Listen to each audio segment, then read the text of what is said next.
سلام دوستان، امیدوارم حالتون خوب باشه، صحبتون بخیر. امروز هم که همینطور میبینید داریم درخت حفاری میکنیم.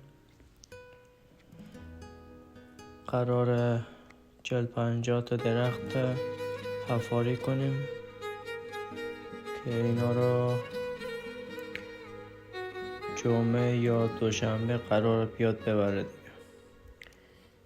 همینجور میبینید داریم با توری میبندیمش که خاکای دورش کنده نشه. همینجور بسته‌بندی میکنیم شاخه‌هاشو که موقع باز زدن نشکنه. اگر از اینجور ویدیو خوشتون میاد لایک سابسکرایب یادتون نره دوستان.